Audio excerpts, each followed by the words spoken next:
Hello everybody and welcome back to Modern Minecraft with Red.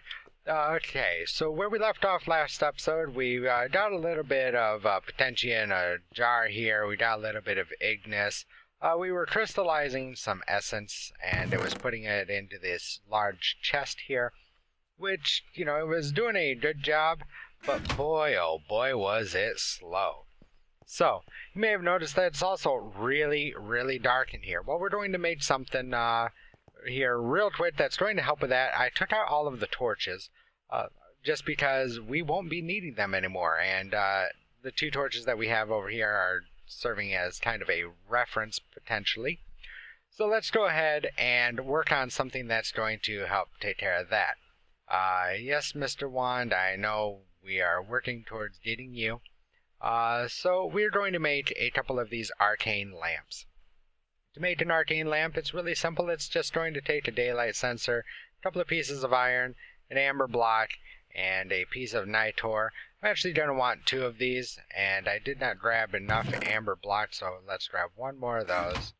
And we will come back over here, and again, the daylight sensor is just some glass, some nether quartz, or you can use the pure nether quartz from Applied Energistics. Sorry, couldn't get that out today. And of course some wood slabs. That's how you get the daylight sensor. Easy enough to make. So let's go ahead and pop those in there and we will grab two of these arcane lamps. Now these arcane lamps are really awesome and it should not affect our stability. So I think what we're going to do is we're going to just jump right straight up here, right on top of our runic matrix. Let's straight up, and we're going to plant one just right up directly above. And as you can see, that one lamp has already started lighting up the place all over. Well, what the arcane lamps do is they will throw out little, there's another one that just popped up over there. We'll throw out little, I'm not going to even call them entities, but you can kind of see them from time to time. You can mouse over them and see them with Wayla. And it will say like light source or something like that. And that's what the arcane lamps do, is they throw out, you know, just small little particles that are light sources, and it will completely light up a fairly large area. As you can see, it even lit up way over here. If we destroy this torch here, it should start recognizing that, hey, it's dark over here now, and start throwing out some more particles. But because it's kind of dark over here, I want to put one right here where this torch is as well, so that we can get rid of this torch, get rid of this cobblestone, just kind of clean it up. And this one should start throwing particles over here and start lighting this place up, and back here. See, it's just lighting everything up now because, you know, it is detecting that there are dark areas where if we had something other than anti-blocks down, monsters could potentially spawn. So it is clearing up that issue for us. How cool is that? So we've got a couple of arcane lamps going on in here, which is awesome. That will, again, you know, help light this place up and make it look nice and clean with just two light sources instead of having torches all over the place. In fact, I see I missed one here, so there we go. We can get rid of that. And, you know, the torch or the arcane lamp will figure that out. So we were working on getting these crystallizers to go faster. Well, in order to do that, we're going to need a couple of things. We are going to need a transducer. Now, a transducer is not very difficult to make, just taking some redstone blocks, a piece of nitor, a couple of iron ingots, a redstone comparator, and a node stabilizer. Well, the node stabilizer, again, that is very easy to make. Just a couple of arcane stone bricks, which is just for arcane stone, putting it in a crafting grid, or you could chisel them. A couple of blocks of quartz, piston, a piece of nitor, which we've seen how to make before. It's just 3 potentia, 3 ignis, and 3 lux into the crucible, with a piece of glowstone dust.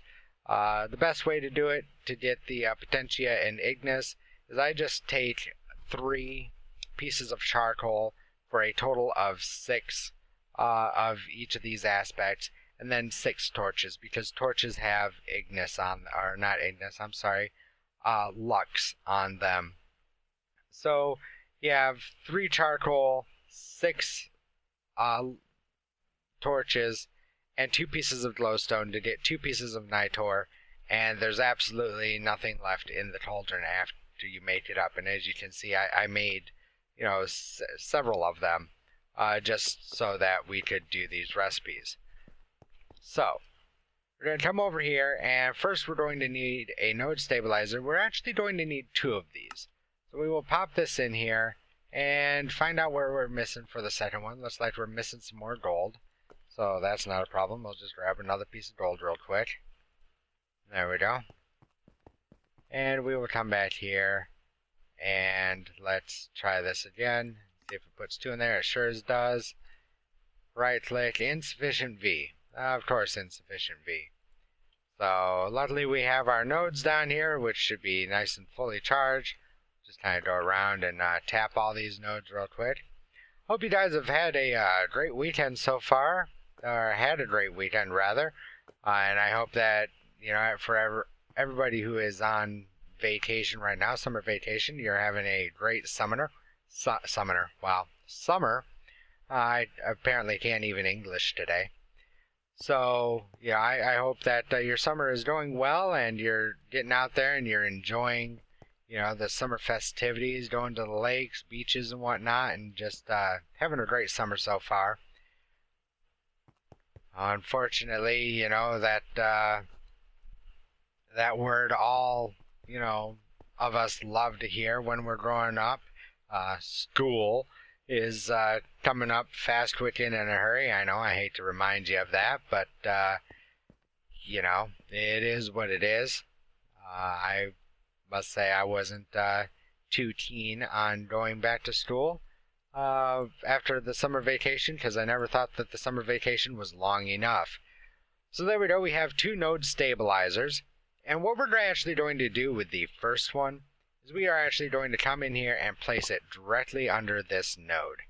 Now what the node stabilizer does is it prevents anything from happening to this node. Because what we are about to do next, we actually need to come up here and punch a hole in the ceiling, which, you know, doesn't look very pleasant right now due to the fact that we have a tunnel right up there. But we're going to plug this hole immediately with a piece of redstone, just like that. And there we go. And I will tell you why we have the block of redstone up there in a moment. But first, let's get this transducer. So the transducer, I made everything up for it, and so we should be able to just shift click, and there we go. We've got our transducer. So the transducer basically will take this RA node and compress it down into a very powerful RA node. Okay, and by doing that, we are able to get centiV from this RA node. So instead of, you know, coming over here and being able to use our wand on it to recharge from it, it will be able to beam its energy out and power machines and other things. It will also give off an essence, basically, that will also help speed up machines if they are in close proximity. Well, in order for the crystallizers to speed up, they need quite a bit of Terra. And if we take a look in here under alchemy and we go to the essential crystallization, we can see right here at the bottom, supplying it with Terra V will greatly increase its speed. Well, that's what we are doing. We are taking this RA node, compressing it down, and turning it from essence, essentially, down into V. And the V is Thaumcraft's version of energy. So we are going to turn this into a Terra energy node. There's a couple of tricks to that, though. First off, it has to be stabilized, Basically what we are doing is we are making this ARA node so unstable by compressing it that it has a chance to explode if it is not stabilized. So you can see this field around the node, that is the stabilization field. And as long as we do not give this a redstone signal or turn off this stabilizer, it will contain the explosiveness of that ARA node within this node stabilizer. There's also an advanced version of this, because when you are doing stuff with ARA nodes, that's why we set these ARA nodes over here so far apart, so they wouldn't attack each other. Well, I could have gone through and made a node stabilizer for each and every one of these ARA nodes, and then I could have set them right next to each other and they wouldn't have attacked each other. That's all well and good, and we will get to that point because there's not going to be things that we can use the V for to recharge, such as scepters and staves and stuff like that. So we'll have to use ARA nodes to recharge, and a recharging pedestal, which we'll get to a little bit later. But for right now, we're okay with transducing things down to get V out of it. But if we wanted to use the advanced stabilizer, we could put one of those down, and what that will do is it will allow the ARA node that is within the protective shielding here, within the stabilization field, it will allow that node and only that node to attack the other nodes around it, as long as the other nodes aren't within range of each other. So you can slowly start building up an ARA node by putting other nodes around it, and it will start zapping them, attacking them, and each time that it does that, it has a chance to steal a bit of ARA, usually one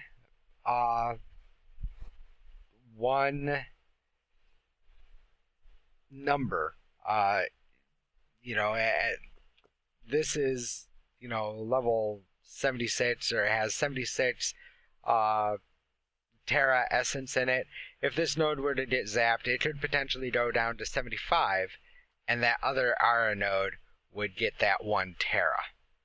So that's the potential that it has, is that it can steal one number of an aspect from another node. It can just destroy that aspect. So if we had another node here that was zapping this node, it could potentially take away 1 Terra and not take it for itself, so it would just destroy it. Or it could do nothing at all. It could not zap, it could not take 1, it could not destroy 1, it could just sit there and not do anything. And this is a random chance. It updates every several ticks or so. So it is a very long and tedious process in order to grow ARA nodes that way. And that's why we're not going to be doing that, hopefully. Hopefully we have another way that we can build up a very large node to, do everything that we want it to do in the near future. But when we put down the transducer must always have a redstone signal. So you could put down a lever, which is fine, but levers are easy to break and easy to turn off. So if we turned off the lever and turned off the redstone signal to this transducer, we could blow up the node. If anything happened to the transducer, we could blow up the node. This is not something for the light-hearted, but at the same time, if we want to progress, this is definitely the way to do it. So as soon as we set down this transducer, it is going to start shrinking this ARA node into a compressed version, and hopefully we'll end up with about 7 Terra V in here out of the 76 Terra essence we currently have in there. So let's go ahead and pop this down and watch it get to work. So there it goes. and it's going to start zapping the node, and as you can see, it drains it down to absolutely nothing. And that's because it is compressing that node as tight and hard as it can get it. And as soon as it's done, it will give us a notification, which is clearly audible.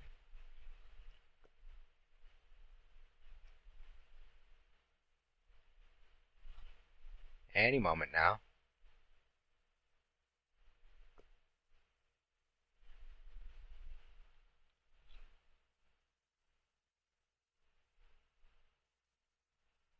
You can do it. I have faith. There it goes. And it actually rounded it up, so must have said that, okay, 76 tera essence would end up being 7.6 tera V. Well, it rounded it up and gave us 8 tera. That's awesome. So now we can pull out 0.8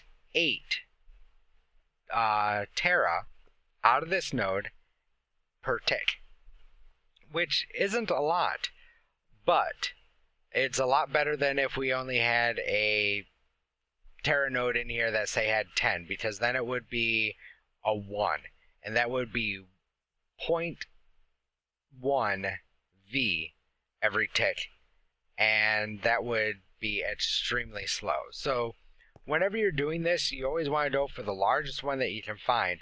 If you can find like 100, 116, I've seen them all the way up to like 120. Those are the nodes that you really want to grab, especially if they are pure tera. And, set those aside. Make sure that you know where it is so that you can bring it back to your base, just so you can transduce it. Because now, if we come over here, and let's take a look at our core that we need for our wand. It's probably going to be easier if we do silverwood. There we go, silverwood rod. Oh, Mother Nature, don't start this again. So we need one of each shard plus a balance shard. But as you can see, we need 8 air, 9 air, 9 Ignis, which we've got the Ignis over there. We need 9 Precantatio, which we've already got. 9 Perditio, which I believe we already have some of the Perditio in here. Yep, we sure do. So we need a little bit of everything else. Well, let's take a look here. I know that sugarcane has some water on it, aqua. It also has some air. So let's go ahead and grab about, about a half stack. Now, you remember how excruciatingly slow these were from last episode? Well, take a look at this, guys. This is just the same 2 crystallizers that we had from before. Let's throw this in here, and we will don't have to take off our ring just yet. But here we go, and you can see the V coming over from the node through this little hole that we put here. And look how fast that's going. I mean, we would still be waiting here for the first one just to tick. But, I mean, it is just ripping through the Essentia. Just fast, quick, and in a hurry. I mean, we've already got 4 aqua. There's our 4th air. We've already got 1 herba. I mean, it is just absolutely ripping through that. And we can add another one. In fact, I plan on adding about 7 more of these crystallizers, just so it goes that much faster. So in the meantime, we're going to come up here and see what Mother Nature is up to. Make sure that it's not heading towards us, and it is slightly heading towards us. Yippee, we will keep our eye on that, make sure that it does not get any worse than what it already is. So we've got aqua coming, we have air coming, we have the Ignis over there, we need some Terra, and we need some Ordo, and we've got the rest. Well, I know that lead has Ordo in it.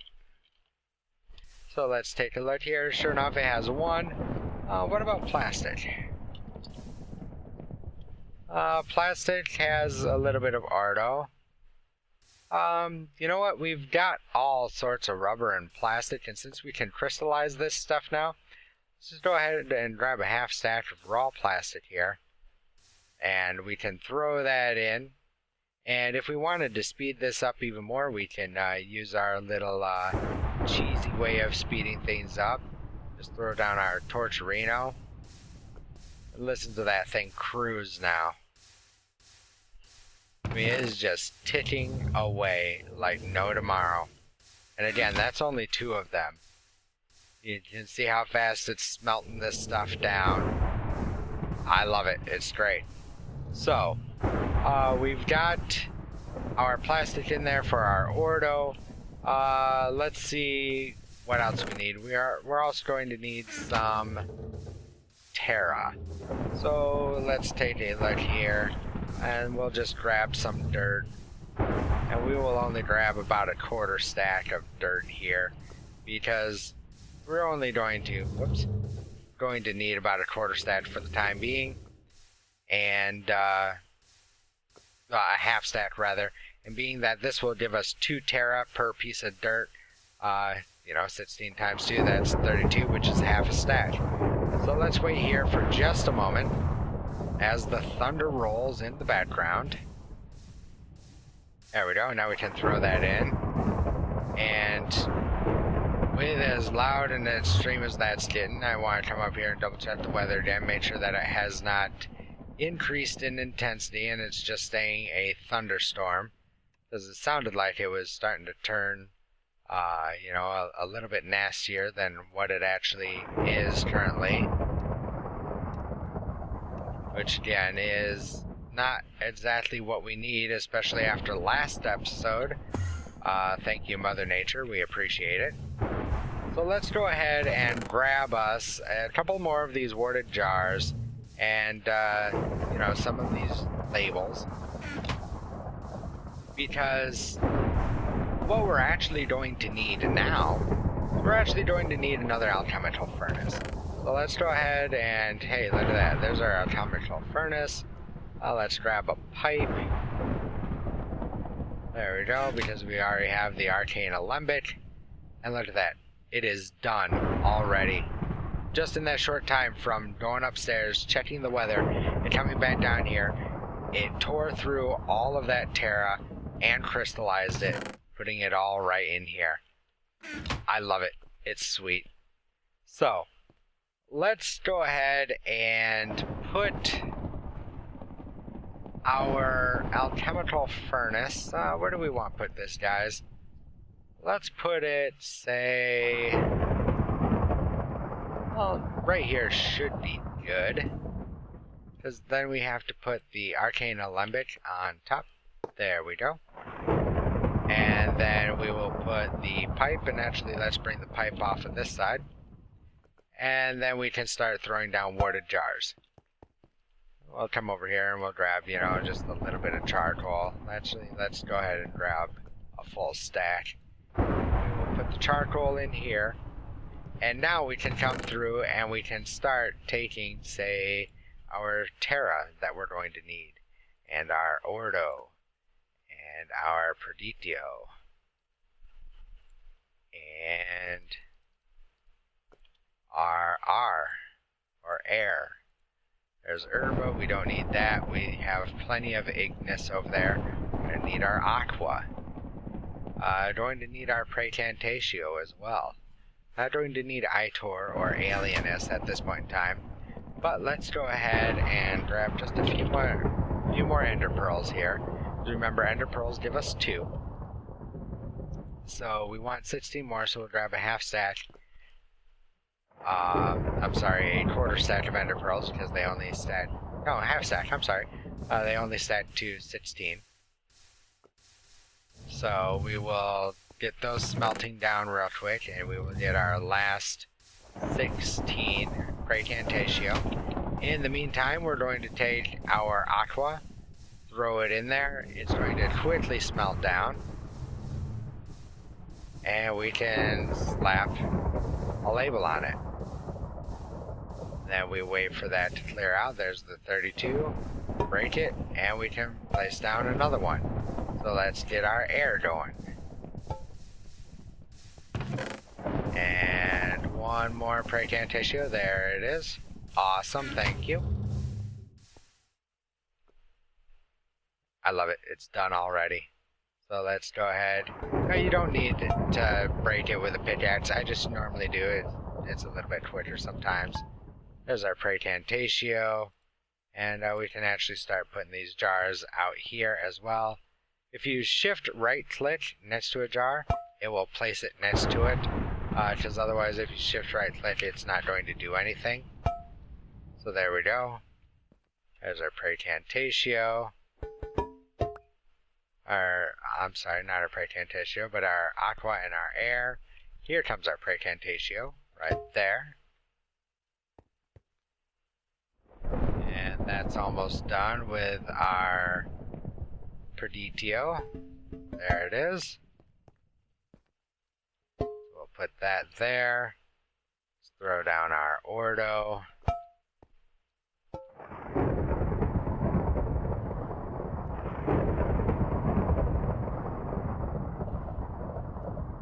And wait for that for a moment. There it is. And lastly, we will put in our Terra.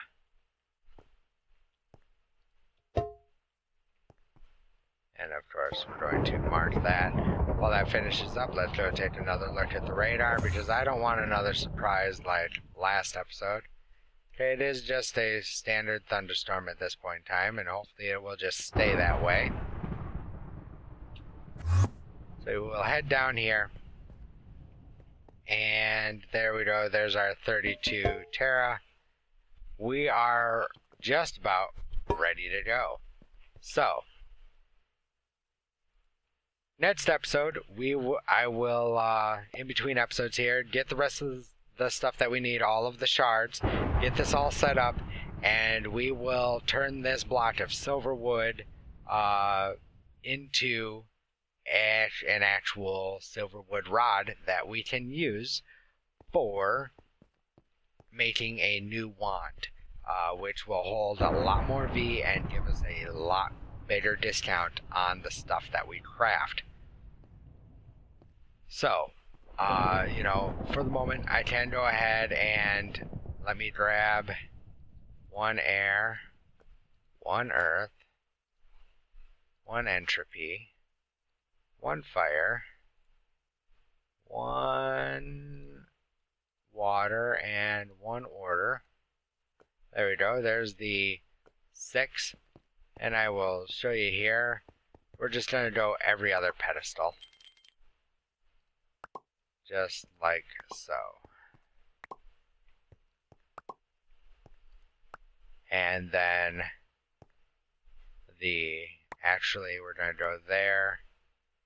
And we're not going to go every other pedestal.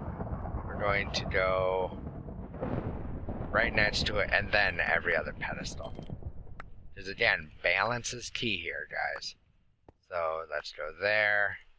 Pull this one, put that one there. Pull this one and put that one there. So there we go. And now we can go right on the corner here with our balance shard. So again, in between episodes here, I will make that balance shard. I will get a few other things that we need so that we can finish off this wand in the next episode. So until the next time, guys, I hope you enjoyed it. Remember to hit that like button if you did enjoy it. Also, don't forget to hit the like button of any other subscribers that you watch, that you enjoy their content, because it really helps them out. It lets them know, and it lets YouTube know that their content is being enjoyed, and it will allow their content to get out to more people, so more people can enjoy it just like yourselves. Also, I'd like to say another huge thank you to Ocean 110. I'm sorry, One Ocean 10. Jeez, I knew I was going to mess that up. But guys, definitely make sure you go over and check out his videos. They are not as family friendly as my Minecraft videos are. And he doesn't claim to be as family friendly as I keep my Minecraft videos. But if you are of age, definitely go check out his videos. He is an awesome guy. He just hit a very large milestone for himself. His channel is growing like wildfire over there, and I am just returning the favor that he gave me. He gave me a shout out during his live stream the other night, and all I am doing is returning the favor and telling him thank you very much for that shout out, man. I appreciate it. He's one of the guys that I roll with in my online server for Grand Theft Auto. Again, he's a great guy. He deserves everything that he is getting so far with the subscribers and all of the genuine positive things that are flowing his way. So keep up the good work, Ocean, and I will talk to you guys in the next video. See ya.